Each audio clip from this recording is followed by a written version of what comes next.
Bom, vamos lá. Hoje, quinta-feira,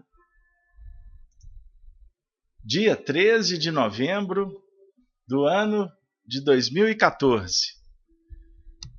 É com muita alegria que estamos de volta para mais um programa Espiritismo, Evangelho e Educação.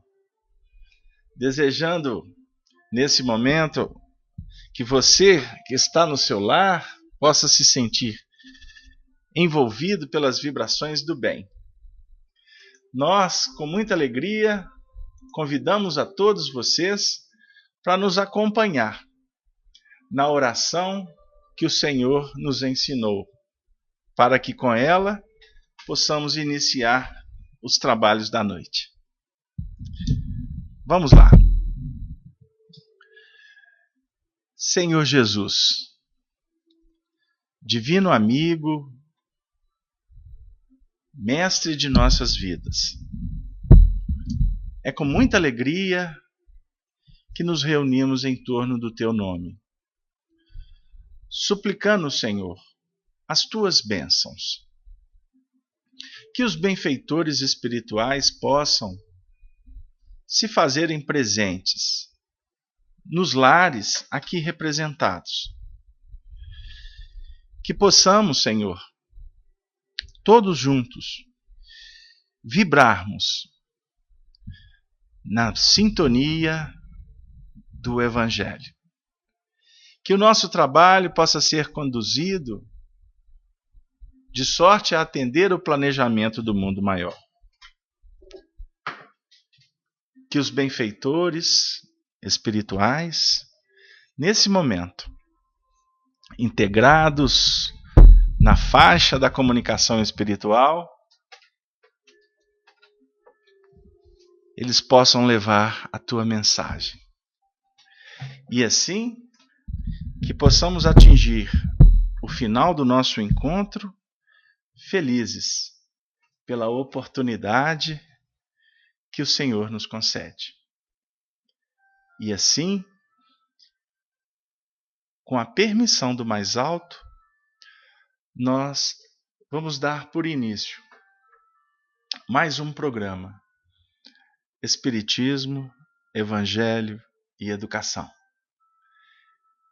Com muita alegria, portanto, nós vamos hoje trabalhar, dando continuidade às reflexões em torno do romance, do livro psicografado por Francisco Cândido Xavier, publicado na década de 40, ditado pelo benfeitor Emmanuel, Paulo e Estevão.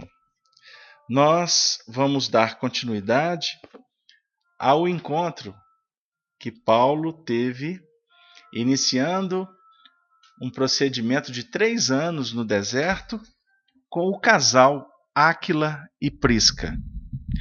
No nosso último encontro, nós trabalhamos, por assim dizer, as primeiras impressões de Paulo com relação a este casal. E nós gostaríamos de convidar a vocês para relembrar alguns pontos.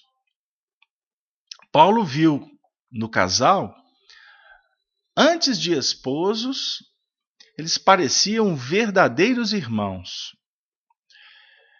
No primeiro dia de esforço conjunto, o ex-doutor da lei observou-lhes o respeito mútuo, a perfeita conformidade de ideias, a elevada noção de deveres que lhe caracterizava as menores atitudes e, sobretudo, a alegria sã que irradiava dos seus menores gestos. Seus costumes, puros e generosos, encantavam-lhe a alma desiludida das hipocrisias humanas. As refeições eram simples. Cada objeto tinha o seu aproveitamento e lugar adequado. E as palavras, quando saíam do círculo da alegria comum, jamais incidiam em maledicência ou frivolidade.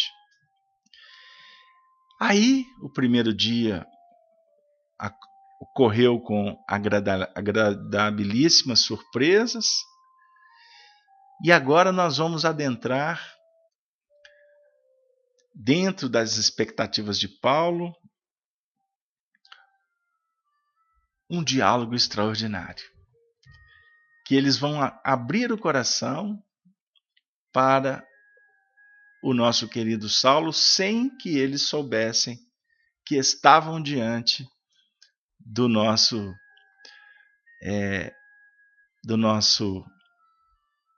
companheiro cristão, convertido desde então, mas que fora o grande perseguidor, inclusive do coração deste casal. Saulo percebeu aquela atitude receosa quando ele estava sendo observado e aproximou-se. Aí ele diz assim: de fato, disse carinhoso, a tarde no deserto convida à meditação. O lençol infinito de areia parece um oceano parado. A aragem branda representa a mensagem das cidades distantes. Tenho a impressão de estarmos num templo de paz imperturbável, fora do mundo. Áquila admirou-se daquelas imagens evocativas e experimentou maior simpatia por aquele rapaz anônimo. Segregado, talvez, dos afetos mais caros, a contemplar a planície sem fim com imensa tristeza. É verdade, respondeu atencioso. Sempre acreditei que a natureza conservou o deserto como um altar de silêncio divino para que os filhos de Deus tenham na terra um local de perfeito repouso. Aproveitemos, pois, nosso estágio na solidão para pensar no Pai justo e santo, considerando sua magnanimidade e grandeza. A esse tempo, Prisca debruçava sobre a primeira parte do rolo de pergaminhos, absorvida na leitura. Lendo casualmente de longe o nome de Jesus, Saulo aproximou-se ainda mais e, sem conseguir ocultar seu grande interesse, perguntou: Áquila, tenho tanto amor ao profeta Nazareno que me permito indagar se tua leitura sobre a grandeza do Pai Celestial é feita pelos ensinamentos do Evangelho. O jovem casal experimentou profunda surpresa em face do inesperado de semelhante pergunta. Sim, esclareceu o interpelado hesitante. Mas se vens da cidade, não ignoras as perseguições movidas a quantos se encontram em ligação com o caminho do Cristo Jesus.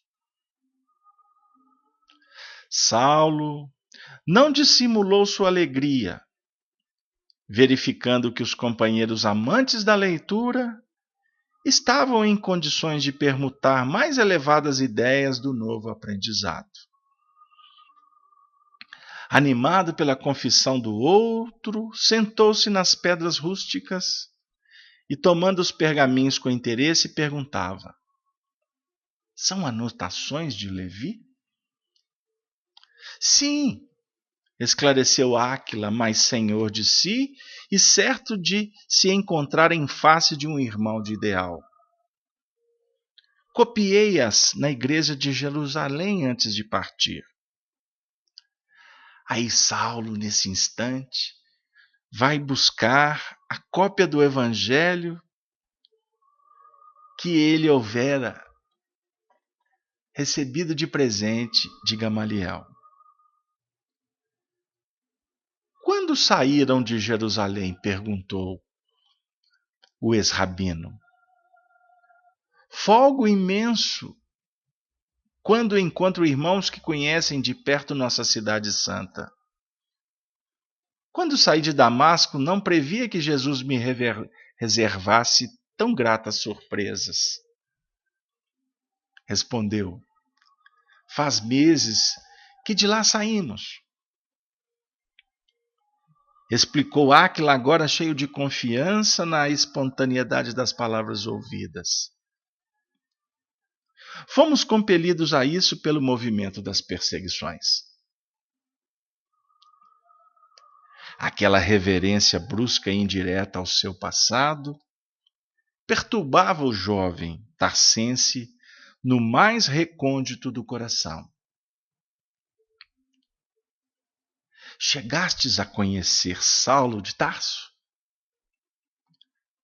Perguntou o tecelão com uma grande ingenuidade, a transparecer-lhe dos olhos.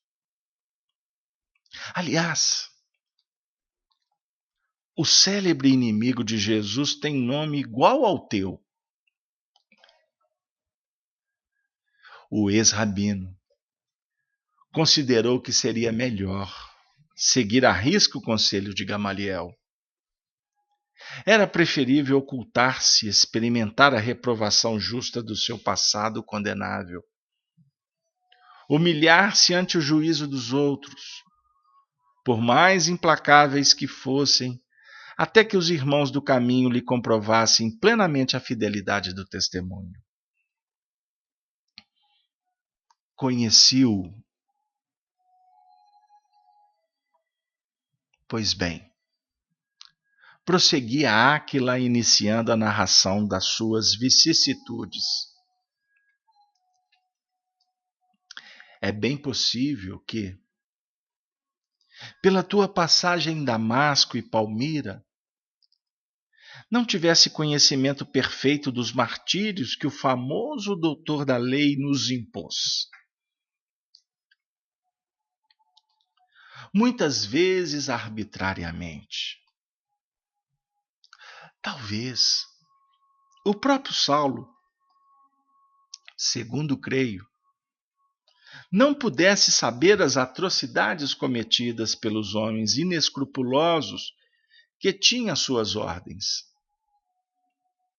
Porque as perseguições foram de tal natureza que, como irmão do caminho, não posso admitir que um rabino educado pudesse assumir a responsabilidade pessoal de tantos feitos iníquos. A verdade estava sendo posta à mesa. Imaginemos o doutor, aquele que estava diante de uma proposta nova de vida. E eis um grande desafio que visita o aprendiz: abrir o coração para o novo, sem poder olvidar o que fez. A verdade visita-nos, a revelação se apresenta com o objetivo de nos convidar para percorrer novos caminhos. Mas não é possível procurar o novo sem resolver o velho. As próprias circunstâncias da vida vão tecendo para nós dificuldades. Se nós podemos assim dizer, vai definindo para nós pontos que caracterizam responsabilidades.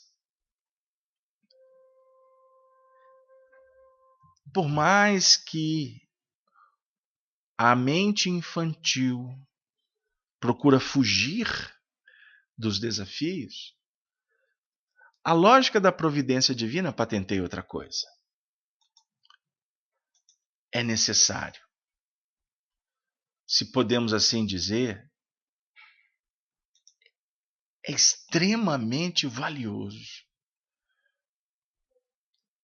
que tenhamos o cuidado de não deixar pendências. Obviamente, trabalhando no tempo de Deus. É claro que o rabino de Tarso não podia conhecer todos os crimes cometidos em seu nome. O próprio Simão Pedro, na véspera de partirmos, ocultamente à noite nos afirmou que ninguém devia odiá-lo, porque, não obstante o papel que representou na morte de Estevão, era impossível fosse o mandante de tantas medidas odiosas e perversas. Ele estava sendo inocentado pela conduta evangelizante de Simão Pedro. Observemos, e inclusive nos chama a atenção o fato de sermos mais cuidadosos com a verdade que bate na nossa intimidade, na análise do comportamento do semelhante. Por isso, o nosso próprio Mestre Jesus define a necessidade de sermos cuidadosos no julgamento, porque com a medida em que medirmos, seremos medidos. Simão Pedro fala que não era possível que a gente pudesse pensar em Saulo de Tarso com bondade. Agora vamos nos colocar, querido amigo espírita, você, ouvinte da Rádio Brasil Espírita, vamos nos colocar na posição do Dr. Saulo, sendo inocentado. Ele sabia de tudo.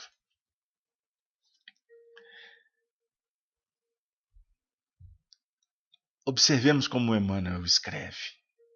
Saulo compreendia agora que ouvia os mais humildes, a extensão da campanha criminosa que desencadeara, dando ensanchas a tantos abusos de subalternos e apaniguados.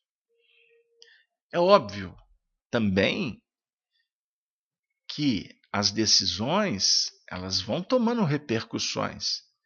E os responsáveis, obviamente, que acabam não entendendo a onda que proporcionam, as nuances que são criadas, circunstâncias, os detalhes. Porque é óbvio que isso também nos faz refletir quanto sermos instrumentos de um grande mecanismo da vida. Ninguém, em sã consciência, pode prever as consequências de uma atitude. E muitas vezes nem é dado saber, seja por misericórdia ou até por uma certa, vamos dizer assim, proteção para que o indivíduo não enlouqueça quando as suas atitudes estão distanciadas da verdade, da justiça, do bem. E eu posso até dizer também, quando a atitude está vinculada aos processos da luz, o mecanismo funciona um pouco parecido. É bom que não saibam os autores o bem na sua extensão, que eles estão sendo instrumentos, porque a colheita e a semeadura verdadeira vem de Deus. Compete ao Senhor. Então são pontos aqui que nos fazem sentar junto com Saulo, numa pedra rústica, em pleno deserto, ouvindo a história que ele foi protagonista da boca daqueles que sofreram as consequências dos seus atos. Então, diante daquela verdade, ele pergunta como eu perguntaria agora também: sofreste tanto assim? Fostes condenado a alguma pena? Ele endereça a pergunta a Áquila. Não foram poucos os que sofreram vexames iguais aos que experimentei. Não foram poucos. Dado o condenável procedimento de uns tantos energúmenos fanáticos, escolhidos como auxiliares prestimosos do movimento. Como assim? Inquiriu Saulo. Dar-te-ei um exemplo. Se preparem. Vamos ouvir. Imagine que um patrício de nome Jochaí várias vezes interpelou meu pai relativamente à possibilidade da compra de uma padaria em Jerusalém. Eu cuidava de minha tenda, meu velho genitor de seus serviços. Vivíamos felizes. Vivíamos felizes. Bons tempos. Bons tempos. E considerando nossa paz, apesar das investidas do ambicioso, meu pai jamais pensou em alienar a fonte dos seus recursos. Jochaí, entretanto, logo no início das perseguições, logrou posição de realce. Em tais feitos, os caracteres mesquinhos sempre levam a palma. Bastou-lhe dessem um pouco de autoridade e o invejoso logo expandiu seus criminosos desejos. É verdade que eu e Prisca fomos dos primeiros a frequentar a Igreja do Caminho. Não só por afinidade do sentimento, como por dever a Simão Pedro, a cura de antigos males que me vinham da infância. Meu pai, no entanto, apesar da simpatia pelo Salvador, sempre alegava estar bastante idoso para mudar de ideias religiosas. Aferrado à lei de Moisés, não podia compreender uma renovação geral de princípios em matéria de fé. Isso, todavia, não invalidou os instintos perversos do ambicioso. Certo dia, Jochaí nos bateu à porta acompanhado de escolta armada, com ordem de prisão para os três. Era inútil resistir. O doutor de Tarso lançara um édito em que toda resistência significaria morte. Lá nos fomos à prisão. Em vão meu pai jurou fidelidade à lei. Depois do interrogatório, eu e Prisca recebemos ordem de regressar a casa. Mas o velho foi encarcerado sem compaixão. Os bens modestos foram-lhe imediatamente confiscados. Depois de muitas providências de nossa parte, conseguimos voltar-se ele à nossa companhia. E o valoroso velhinho, cujo único arrimo era a minha dedicação filial, na sua senectude e viuvez, expirou em nossos braços. No dia imediato ao livramento por nós, ansiosamente esperado. Quando nos reveio, parecia um fantasma. Guardas caridosos trouxeram-no quase agonizante. Ainda lhe pude ver os ossos quebrados, as feridas abertas, a epiderme lanhada de açoites. Em palavras titubeantes, descreveu as cenas lamentáveis do cárcere. O próprio Jochaí,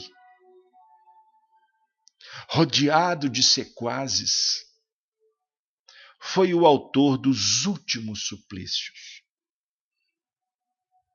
Não podendo resistir aos sofrimentos, entregou a alma a Deus. Áquila estava profundamente comovido.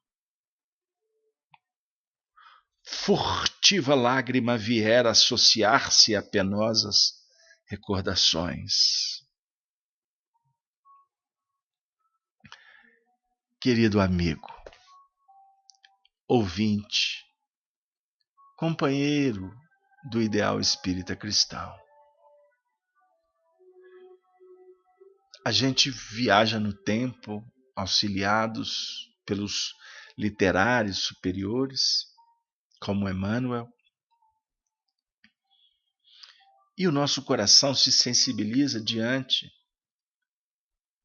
de um comportamento invejoso, cruel, inconsequente, de um homem que vivia no regime de uma religião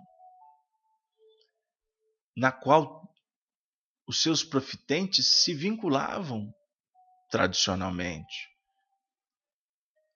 Mas o que não caracterizava, como não caracteriza a doutrina que abraçamos, a consonância com o comportamento humano. O que é um grande erro. Porque toda proposta espiritual objetiva, acima de tudo, a transformação dos seus seguidores. Isso é um fato extraordinário para todos nós. Então, vamos refletir sobre o momento em que nós estamos vivendo.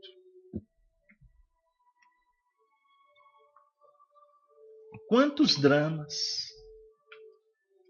quantas dificuldades nos visitam através dos telejornais, dos amigos, da vizinhança,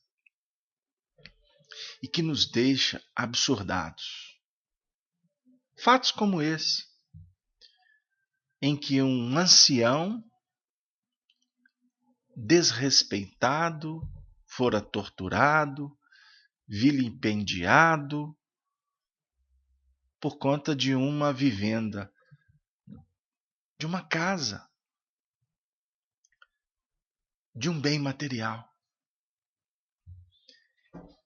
E foi encaminhado para os filhos no último lampejo de vida. Dá até uma impressão de que os cruéis perseguidores nem queriam assistir os últimos momentos, para fazer da crueldade um exemplo a marcar muito mais ainda o coração daqueles que eram vinculados a ele. A definir assim, nós temos autoridade e fazemos o que nós queremos. Imaginemos o filho, Áquila, com a sua companheira Prisca, que se tornara então uma filha do coração, recebendo aquele ancião alquebrado para as últimas despedidas.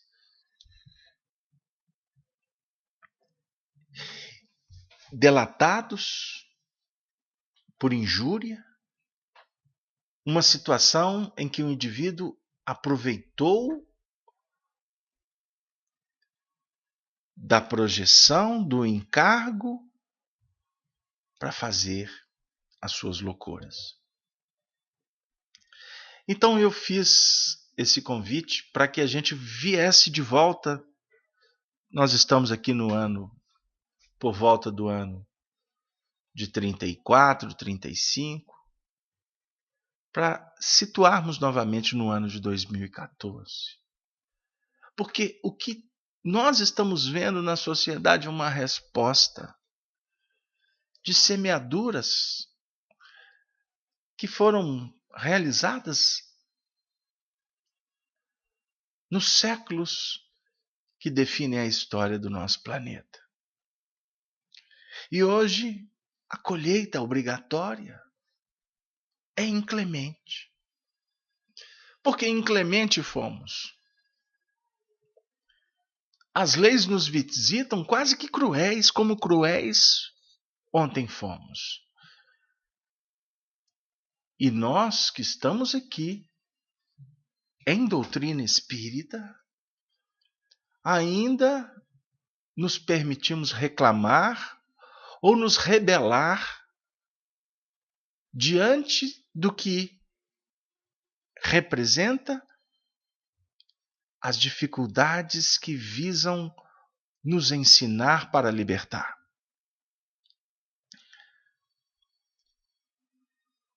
Quantos corações, quantas histórias, dramas que nós encontramos de indivíduos que invadem uma casa,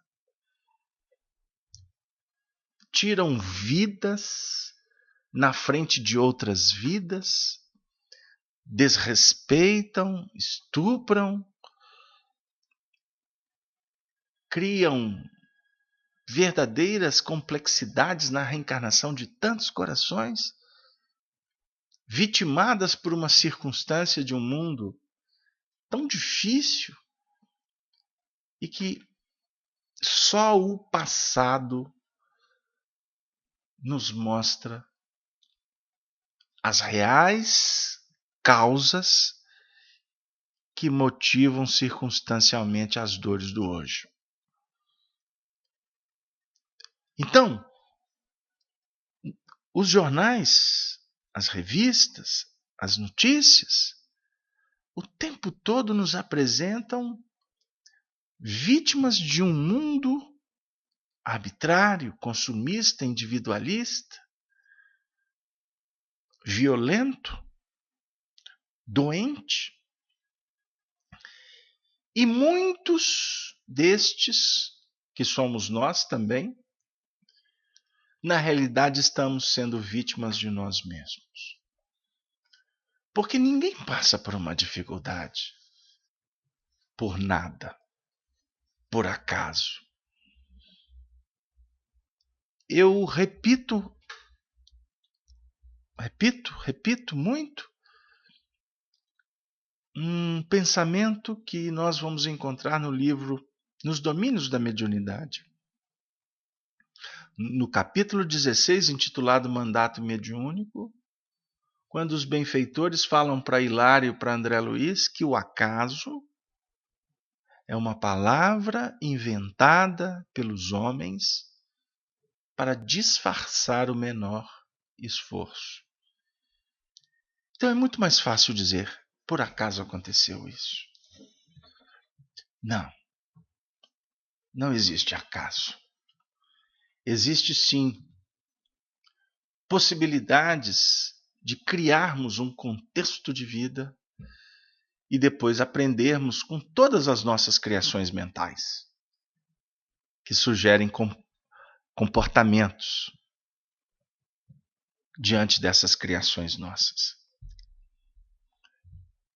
Geralmente a nossa vida é como se a gente estivesse criando como uma aranha, criando uma teia, Quanto mais a aranha vai implementando a sua arte e fazendo dessa teia o seu habitat, né, de segurança, ela, para se livrar da teia, muitas vezes ela tem que desfazer a teia.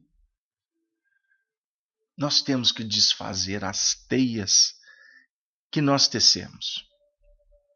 Você não se livra das responsabilidades sem o devido ajuste. Podemos dizer assim, o movimento bendito da reconstrução, de uma nova base, de uma nova vida, através da renovação mental, que nós estamos aqui nos propondo a construir. Você propõe o novo, o belo,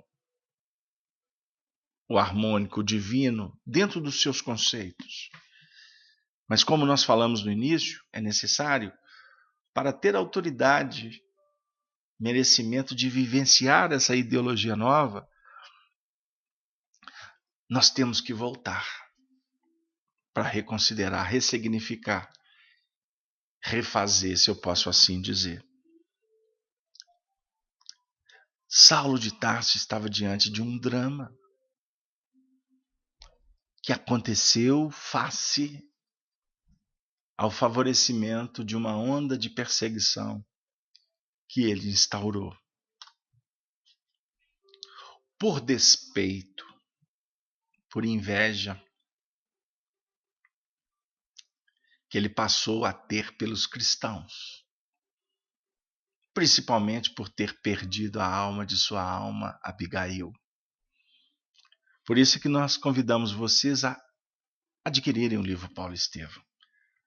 Porque a gente passa aqui só pequenininhos trechos, para nos convidar a refletir sobre a nossa vida, mas é extremamente importante que a gente possa conhecer mais a dramaticidade que nos circunvolve. E nada melhor do que autores consagrados no alto, como Emmanuel, que conversa conosco, contando histórias, falando de uma forma elevada, libertadora. Nós precisamos de entender isto. Nós temos alguns princípios dentro da doutrina que nós abraçamos como, vamos dizer assim, até projetos mesmo de trabalho, que é a pesquisa histórica. Por que fazemos? Porque é tão importante preservar a história, deixar registros, historiografar. Faça isso na sua casa espírita com as suas atividades. Deixe para a posteridade tudo que está acontecendo, porque vai ser aprendizado algum dia para alguém. Nós precisamos de alimentar a história, no seu sentido de aprender com a história, para não reincidir em equívocos conhecidos, definidos por corações que tiveram o ensejo de aprender com aquelas histórias. E como nós estamos tendo essa oportunidade. Não esqueça disso. O nosso doutor de Tasso estava ali emocionado ao extremo. Ele pergunta: e a autoridade do movimento estaria alheia a esse crime? Creio que sim, respondeu Áquila. A crueldade foi demasiada para que se lhe atribuísse tão só a punição por motivos religiosos. Mas não te valestes de alguma petição de justiça? Ele era doutor, conhecia as regras. Quem se atreveria a fazê-lo? Quem advogaria? Tenho amigos que chegaram a recorrer, mas pagaram com castigos mais violentos o desejo de justiça.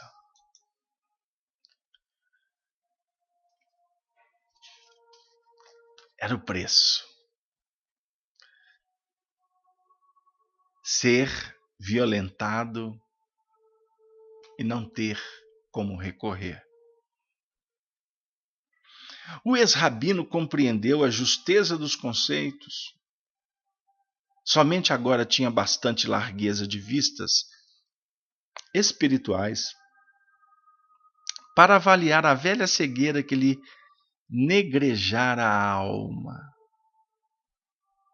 Áquila tinha razão. Muitas vezes fora surdo às rogativas mais comovedoras. Invariavelmente mantinha as decisões mais absurdas dos seus prepostos inconscientes. Recordava-se do próprio Joshaí, que lhe parecia tão prestimoso nos dias de ignorância. Observemos agora a pergunta que Saulo vai endereçar ao casal querido.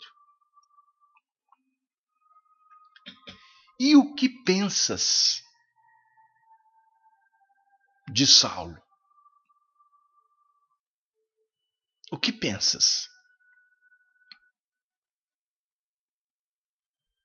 Longe de saber com quem permutava as ideias mais íntimas, Áquila respondeu sem titubear. Antes de eu ler a resposta, eu pergunto a você. Vamos voltar para o ano de 34, sentarmos na pedra rústica, observarmos os três dialogando. Você é um personagem que está fora da história.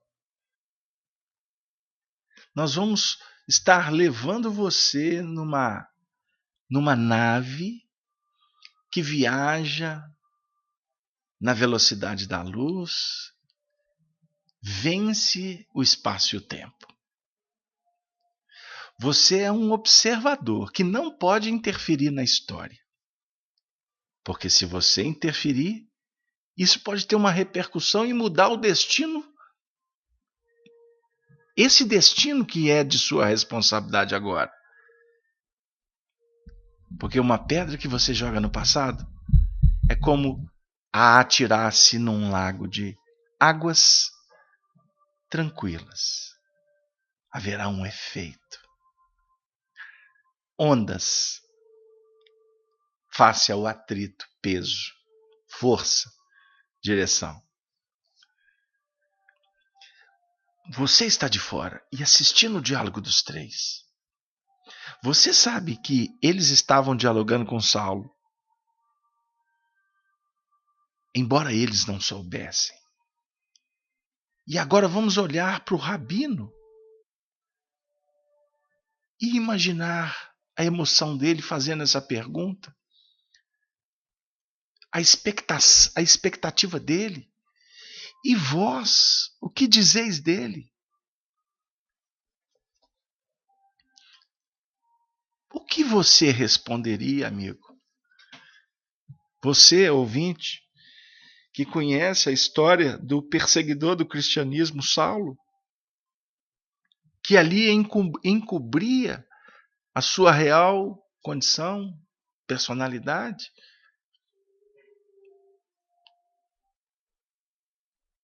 Qual seria a sua conduta?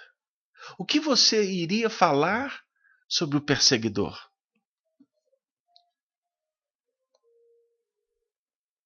Resposta de Áquila, sem titubear. O Evangelho manda considerá-lo irmão, extremamente necessitado da luz de Jesus Cristo.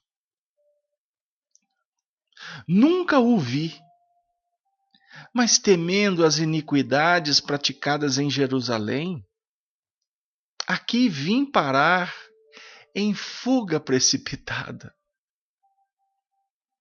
E tenho orado a Deus por ele, esperando que um raio do céu o esclareça.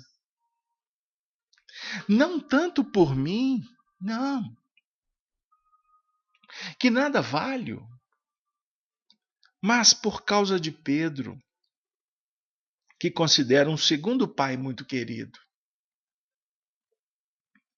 Acredito que se operariam maravilhas se a Igreja do Caminho pudesse trabalhar livremente.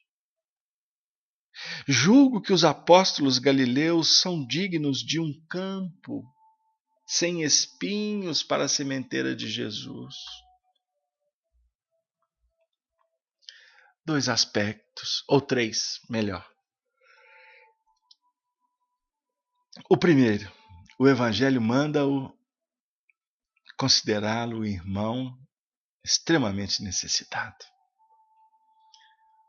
Por isso é que eu perguntei se você gostaria de fazer uma viagem para a Palestina, para essa região de Damasco, para o deserto, para que você pudesse analisar a história e falar sobre o rabino. Prisca diz: o Evangelho manda perdoá-lo, porque ele é necessitado.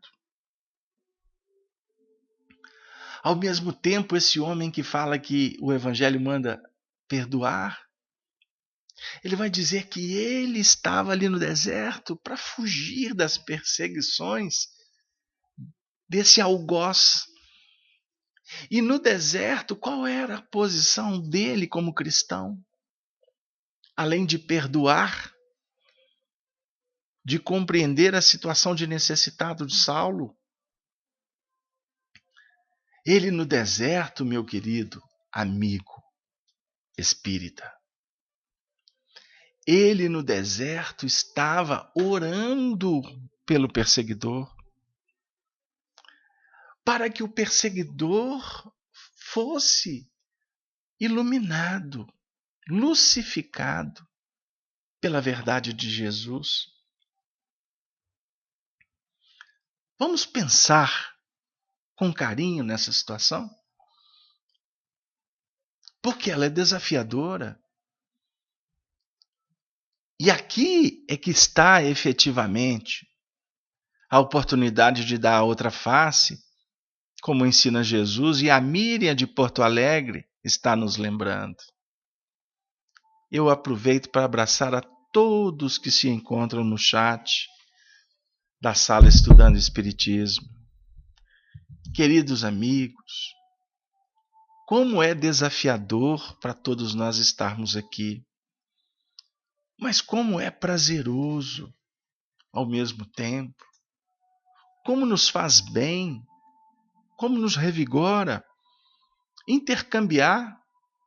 Ademir de Valadares, Adriana do Paraná, o Celso de Ponta Grossa, a Cida de Diadema, Clair de São Pedro do Sul, amiga Cleusa de Portugal, o Dani aqui de Belo Horizonte, a Soni, sua mãe, que nesse momento está sintonizada em prece com o trabalho, o Daniel de Curitiba.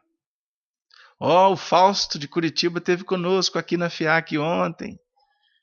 O amigo deve estar na estrada uma hora dessa, de retorno ao seu reduto doméstico, depois de trabalhar na área profissional e também ter intercambiado impressões conosco ontem, no estudo, na FIAC, nas atividades terapêuticas, o magnetismo, a fluidoterapia. Estava todos nós juntos, exatamente refletindo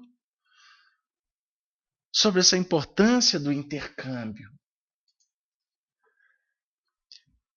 São pontos, são notas valiosíssimas para todos nós. para que a gente possa efetivamente verificarmos e nos apresentarmos, se eu posso assim dizer, na condição de cristãos que estamos dispostos, observemos bem, que estamos dispostos a perdoar e orar por aqueles que nos perseguem, por aqueles que caluniam.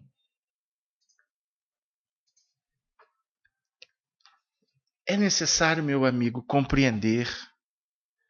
É necessário compreender tudo o que está acontecendo com todos nós.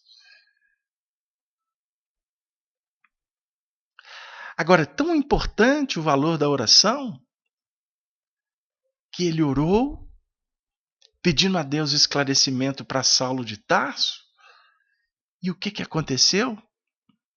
O Senhor atendeu às preces e encaminhou Saulo para ser esclarecido por ele mesmo. Isso é extraordinário. São as respostas operacionais das orações feitas com o coração que busca o vínculo com a verdade, com a justiça, com o bem. E aí ele vai dizer sobre a condição, olha que interessante, a condição do nosso doutor deixar de perseguir os amigos da Casa do Caminho. E aqui ele se movimenta com espírito de gratidão a Simão Pedro, que foi um benfeitor que cuidou, que tratou, que ajudou nas enfermidades que ele tinha desde criança. Aqui a gente encontra reflexões muito valiosas no que remonta ao Evangelho. Que a gente costuma achar que Evangelho é aprendizado cognitivo apenas. Que estudar o Evangelho é conhecer passagens, é citar, recitar. Evangelho é vida. É óbvio que os textos, apreciar, estudar, memorizar, vai nos dar muitas condições para que a gente possa, com a luz da doutrina espírita, compreender que você deve agir diferente com o seu pai, com a sua mãe. Viu, minha filha? Reconsidere, perdoe, porque ela não sabe o que ela fala. Você já parou para pensar nisso? Mesmo nos acessos, na ira, nas descompensações emocionais. Outro dia uma companheira me pediu que analisasse um vídeo em que uma mãe translocada não estava disposta a dialogar com uma filha que pedia ajuda.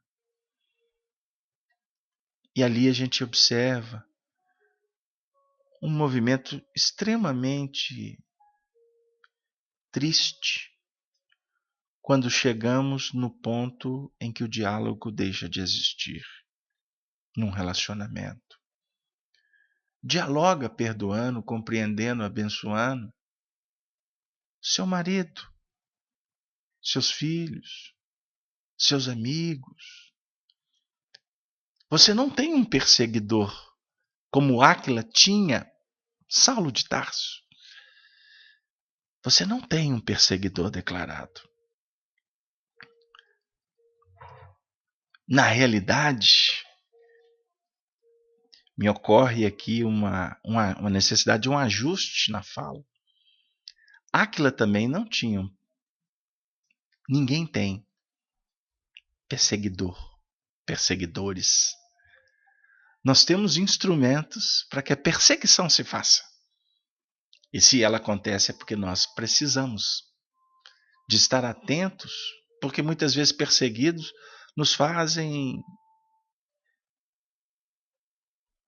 talvez homens mais atentos, corações mais sensíveis para procurar ajuda, para se vincular a um trabalho, para metabolizar melhor as leis da vida que estão batendo na nossa porta, insinuando a necessidade de transformação. Dirigindo-se à esposa, enquanto o moço de Tarso silenciava, o tecelão exclamava com interesse: Vamos lá. Lembras-te, Prisca, como se exorava pelo perseguidor nas preces íntimas da igreja? Muitas vezes para esclarecer nosso espírito fraco no perdão. Pedro nos ensinava a considerar o implacável rabino como a um irmão que as violências obscureciam, para que os nossos ressentimentos mais vivos se desfizessem. Historiava o seu passado, dizendo que também ele, por ignorância, chegara a negar o mestre mais de uma vez. Salientava nossas fraquezas humanas, induzia-nos a melhor compreensão. Certo dia, chegou a declarar que toda a perseguição de Saulo era inútil, porque nos levava a pensar em nossas próprias misérias, a fim de estarmos vigilantes nas responsabilidades com Jesus. Ele estava dizendo, o objetivo da perseguição é em vão. Porque a perseguição está promovendo os perseguidos a valorizar mais ainda a causa que eles houveram abraçado. Então por que você quer abandonar a responsabilidade? Desculpem, queridos companheiros. Desculpem as abordagens, porque não as fazemos para você, para vocês. Nós estamos tentando refletir sobre as nossas necessidades. Não é mesmo, Rosângela, de Maringá? Simplício, de Bento Gonçalves, Tobias, de Passo Fundo, Rio Grande do Sul, Norival, de São Paulo, Estado, Anair, de Goiânia, Nadir, de São Paulo, a Melissa, de São Paulo, a Meire, de Presidente Juscelino, a Míria, de Porto Alegre, a desenhista do bem, a Ludmila do Rio, o Fábio de Santa Maria, o Daniel de Curitiba e tantos que se encontram vinculados nesse momento pelas frequências radiofônicas, pela internet, pelos Google Play, pelos sites. Você, amigo, nesse momento, Jesus está dizendo assim: vinde a mim, minha amiga, meu filho, vinde a mim, papai e mamãe, vinde a mim, netinho, vovó, vovô, vinde a mim todos vós que estáis cansados, que eu vos aliviarei. Esta é a promessa que se cumpre quando a gente para ouvi-lo. Porque o chamado é como se fosse a turma atual não vai entender, talvez, o que eu vou contar. É como se fosse um disco furado, um disco de vinil furado. Né? A agulha, o disco ficava girando e a agulha não mudava de faixa, porque o disco estava arranhado. Aí ficava repetindo aquele mesmo ponto. Ou um sistema em loop, não é? Quem estudou COBOL, as configurações antigas, né, a programação lá de trás, sabe o que eu estou falando dos loop, não é? Sistema entre loop, ele não sai daquela condição. É o cachorro querendo morder a própria rabo. É o circuito fechado. É o enquistamento. É necessário que nós possamos abrir possibilidades para ouvir Jesus. Porque ouvir Jesus não é no seu sentido de ouvir a voz dele e ele falando, vem cá, vem cá. Não é isso. Ouvir Jesus é abrir os olhos para a dinâmica dos processos, para o valor das oportunidades. Assim, nós ouvimos Jesus.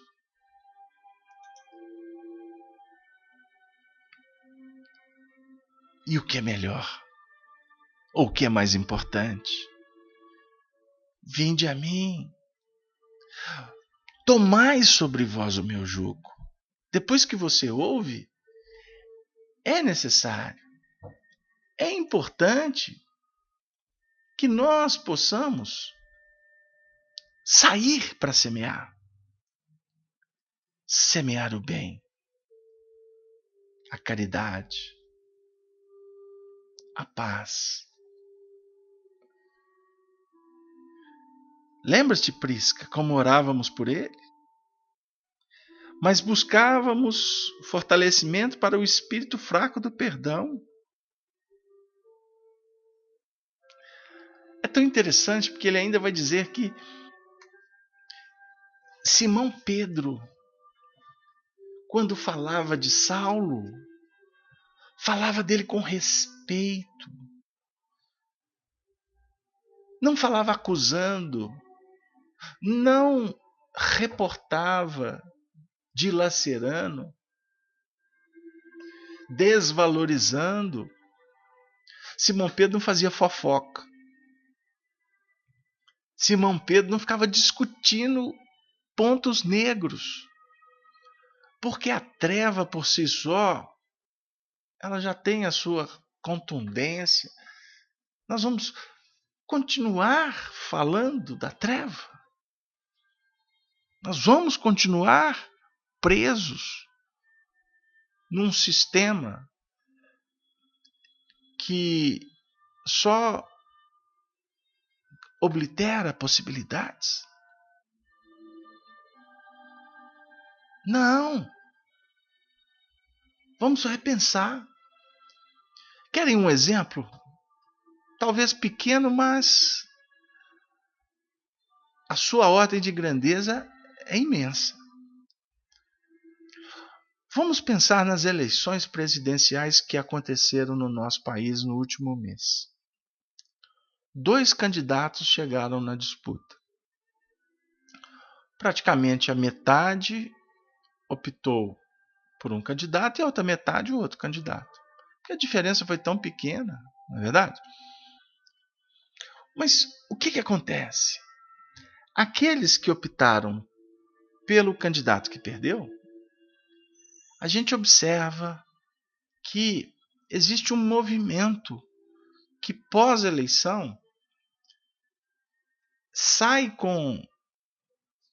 para continuar naqueles ataques tão complexos, chatos, chulos da eleição.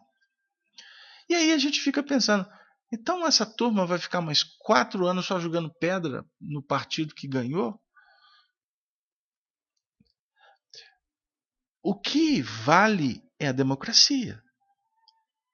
Se o partido X ganhou, ok, acabou a eleição. O nosso país ele não é dividido. O nosso país não é um coração partido. Aqui eu estou fazendo uma alusão a um verso do poeta Cazuza.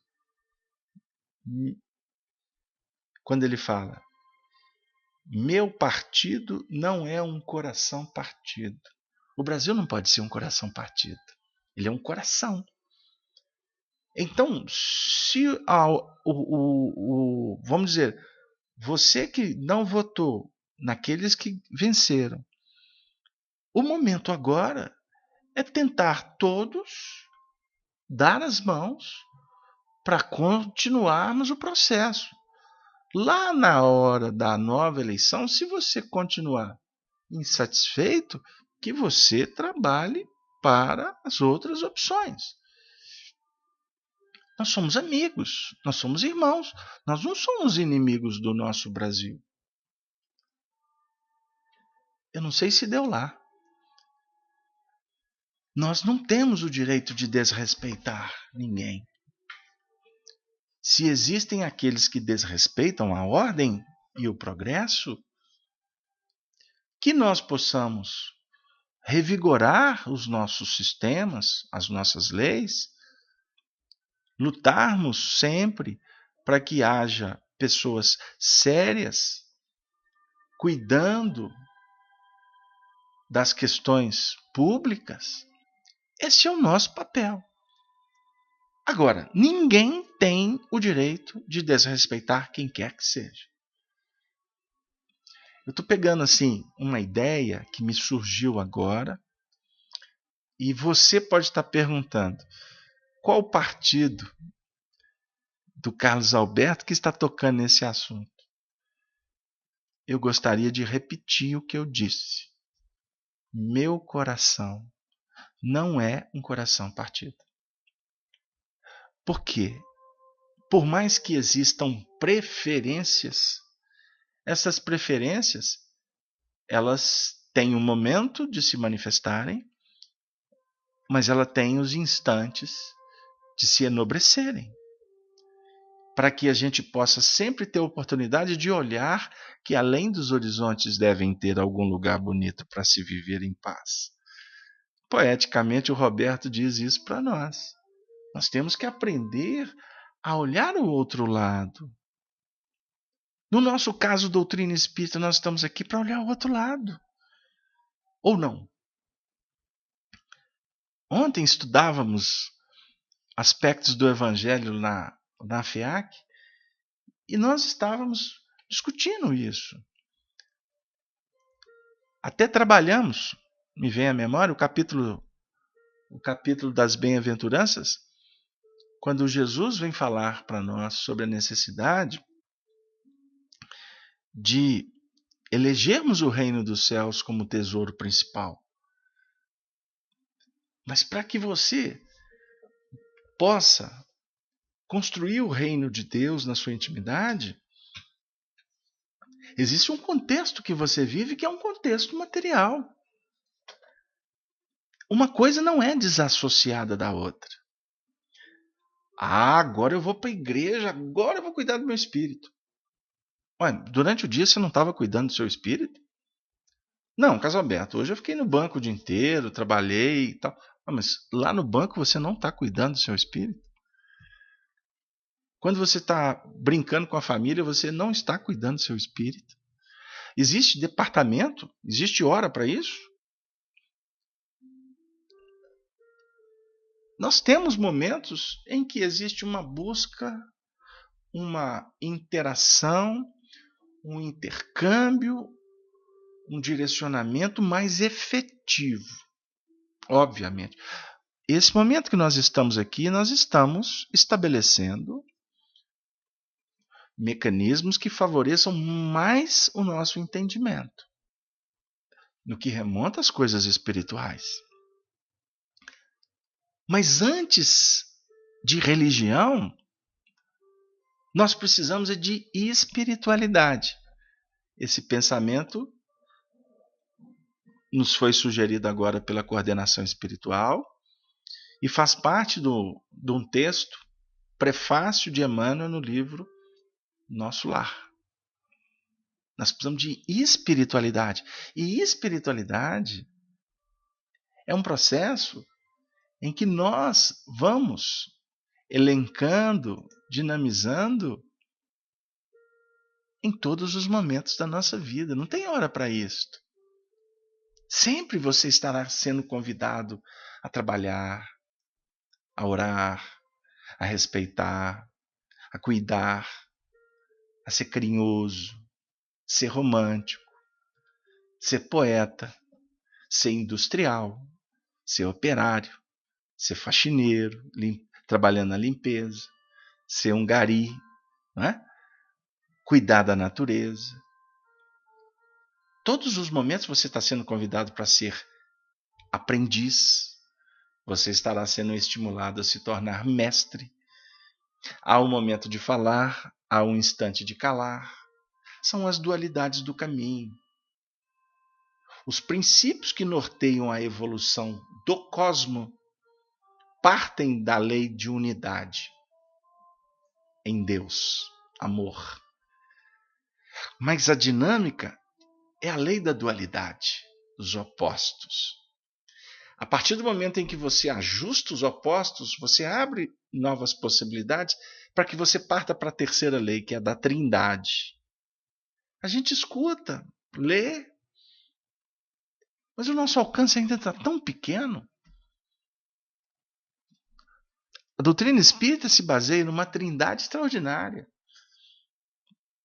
Ciência, filosofia e religião. A religião é o Espírito Santo. O que significa isso? É a religião do amor. É o trabalho do amor, que é a conjugação de entendimentos filosóficos e operacionais. O que vai santificar o espírito. Aí a gente acha que santificar é virar santo, vestir roupa branca, não faz isso, não faz aquilo. E na realidade, santificar significa, nesse contexto aqui, a purificação de sentimentos. Pela sabedoria que respalda uma nova vida. Diz Emmanuel, a sabedoria é o caminho. Amor é luz. Sabedoria é caminho. Amor, luz. Eu estou fazendo um movimento aqui, para quem está podendo assistir o vídeo, um movimento de uma cruz.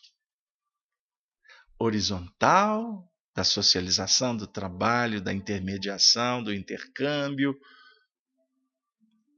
Mas é necessário estabelecer as conexões com o que está acima, para fixar no que está embaixo. A nossa casa mental, André Luiz, aprendendo com Calderaro, dividiu ela em 3 departamentos. Andar superior, inferior, o andar do presente, inferior passado, superior futuro.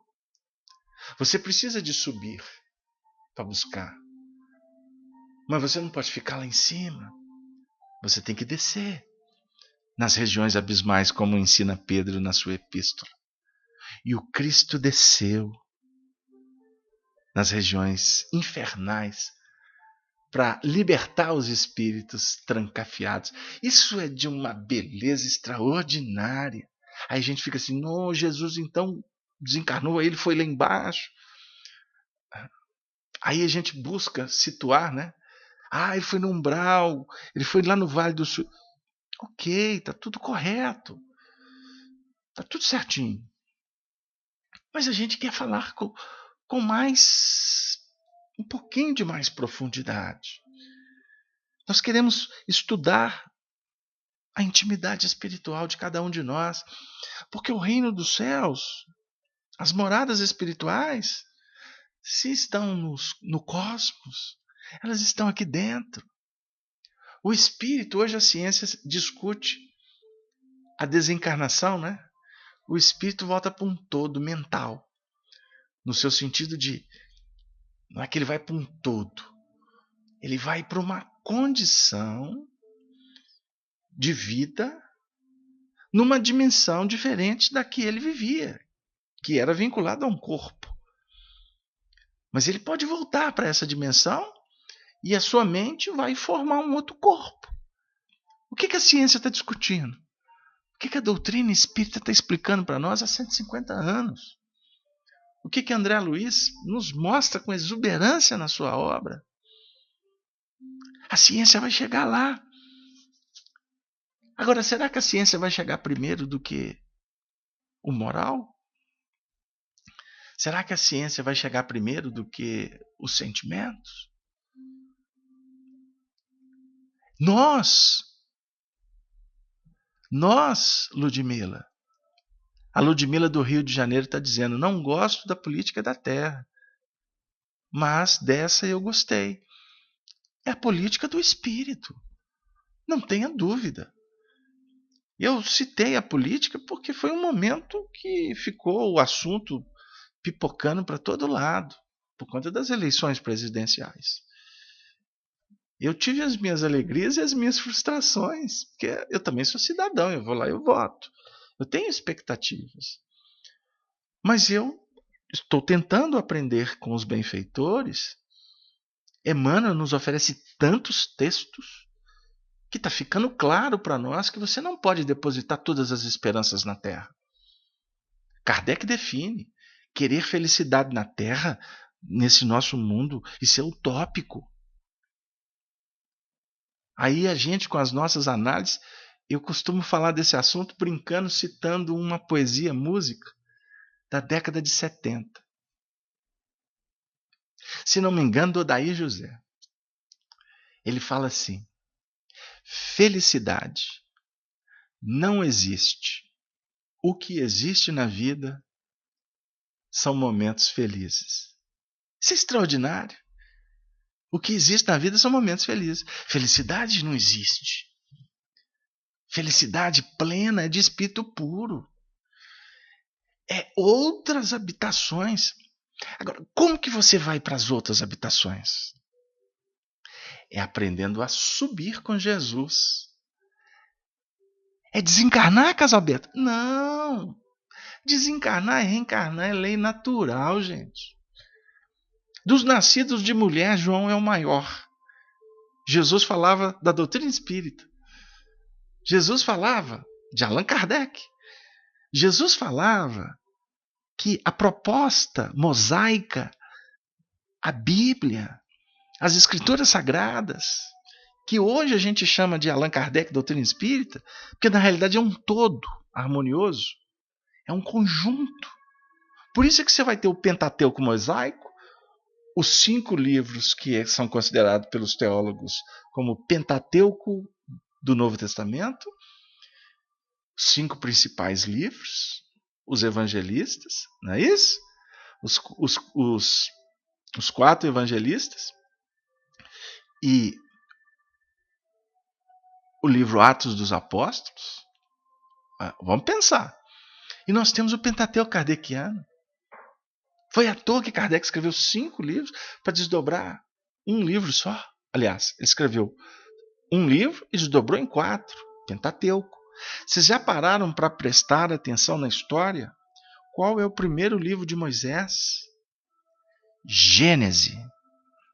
Qual o último livro de Allan Kardec? A Gênese. É um ciclo perfeito de aprendizado. 5, 5 e 5. Deu para a gente pensar. Então, todo esse mecanismo é para que a gente possa entender que quando Jesus fala muitas moradas na casa do Pai, se não fosse assim eu vou-lhe teria dito, conforme a descrição do primeiro versículo do capítulo 14 de João, que é objeto de estudo de Allan Kardec no capítulo 3 do Evangelho segundo o Espiritismo, ele estava falando também da morada espiritual. Porque qualquer morada física que nós habitamos, vamos habitar, ela depende do batismo mental, da sua renovação íntima. Porque o seu mundo mental caracteriza a sua realidade espiritual, não tem como fugir disso. Não temos mais condições de negar isso. Por isso, meus queridos amigos, com tanta alegria, que a gente perpassa esses ensinamentos, e aí a gente observa que um diálogo como esse, maravilhoso, de Saulo, Áquila e Prisca, é motivo para que a gente possa trazer aqui muitos pontos que têm a ver com a nossa realidade espiritual. O ex-discípulo de Gamaliel tinha os olhos úmidos, porque eles falavam de Pedro. Sem dúvida. O famoso pescador de Cafarnaum é um dos grandes irmãos dos infelizes. Murmurou convictamente. Querido amigo,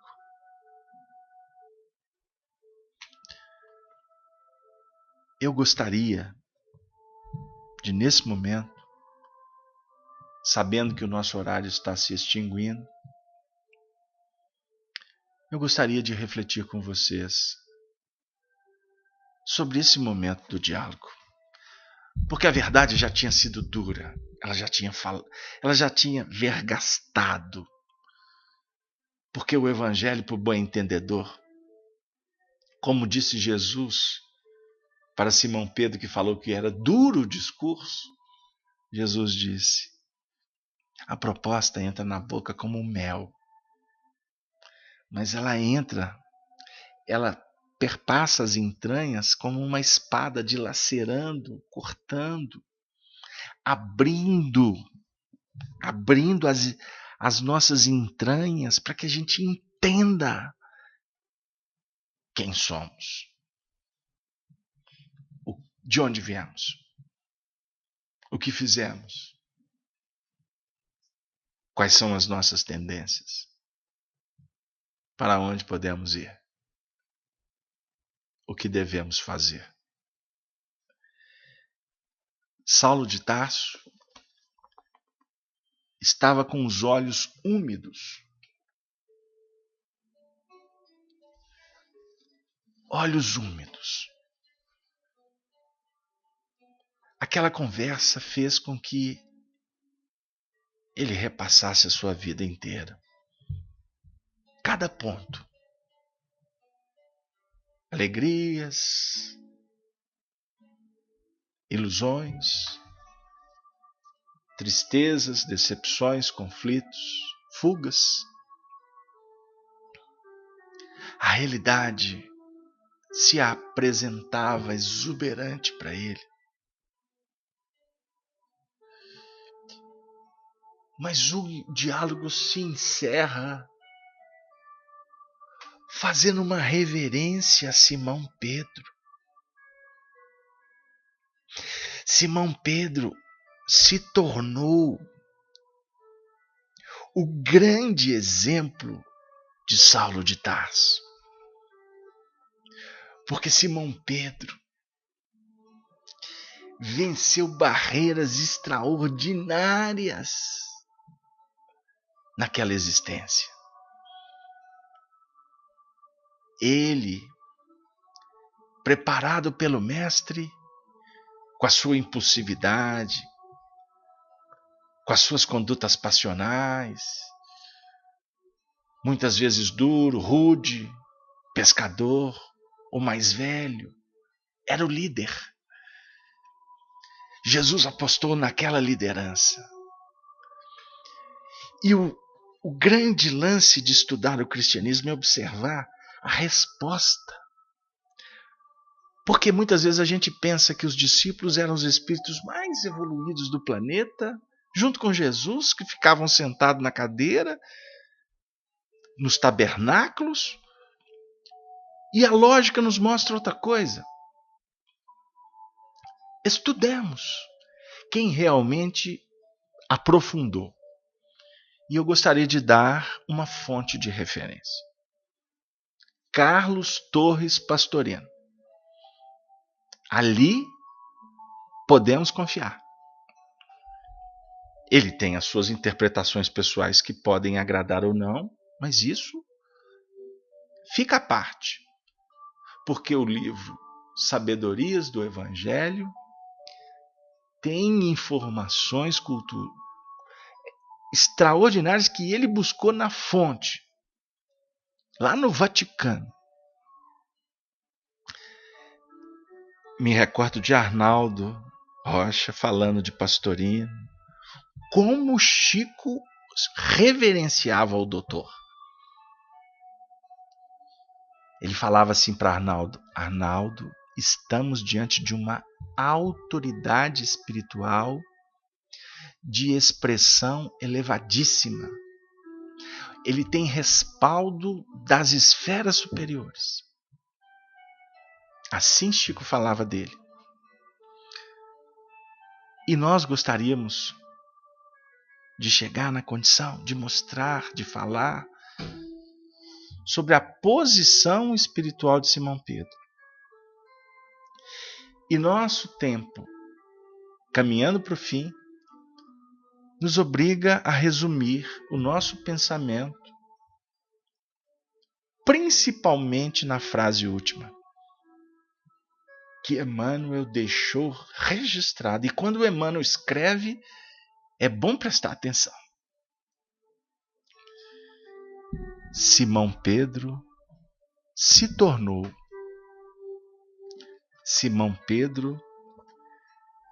se tornou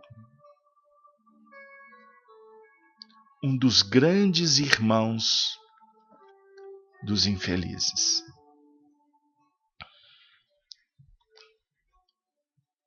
Eu tenho conversado com os espíritas. Tenho aprendido tanto, amigo. E um dos pontos que eu sinto que os benfeitores têm batido, têm mostrado, é que tudo que nós fazemos em espiritismo, em cristianismo, deve ter um objetivo inviolável: amar, focar a todos aqueles que são filhos do Calvário de Jesus.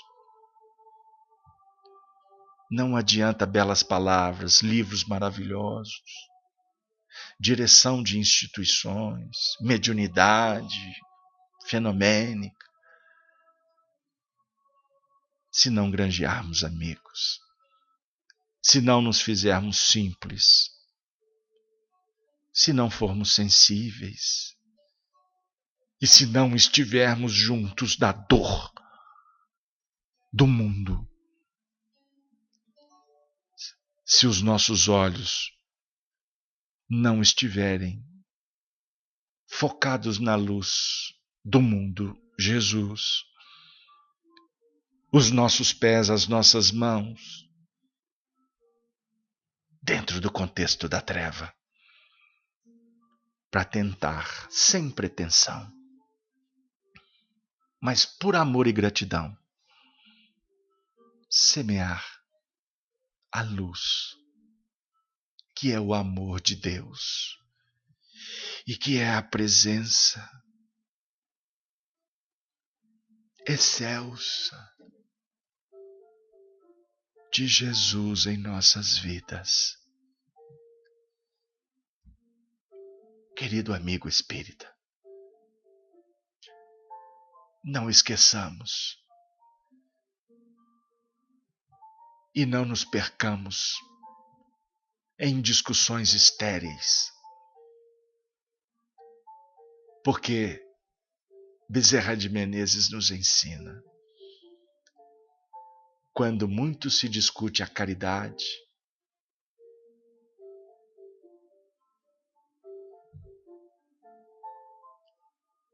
o benefício chega atrasado.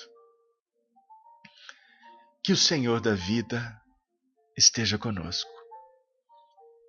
Que os benfeitores continuem nos inspirando na caminhada, cuidando, nos ajudando nos nossos afazeres e nas nossas mendicâncias.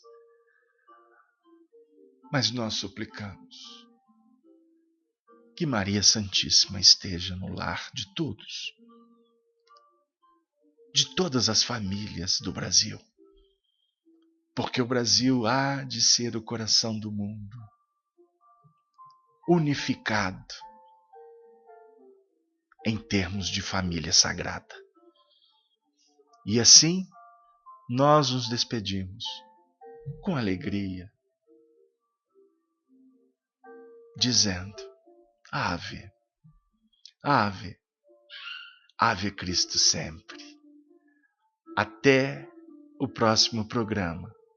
Amanhã, direto da FEAC com o Livro dos Espíritos. Na próxima terça-feira, com o amor e sabedoria de Emmanuel. Mas quem sabe, o nosso encontro mesmo será na quinta-feira, com a continuação das reflexões em torno do Espiritismo do Evangelho da Educação, que nos apresenta o romance Paulo e Estevão. Flores do bem para todos os lares. Beijos são endereçados destes corações das terras mineiras. Até breve. Valeu. Boa noite para todos. Que assim seja. Rede Amigo Espírita, uma ferramenta de união, interação e divulgação do movimento espírita. Acesse www.redeamigoespírita.com.br e confira nosso acervo disponível. Rede Amigo Espírita, divulgando, instruindo e unificando.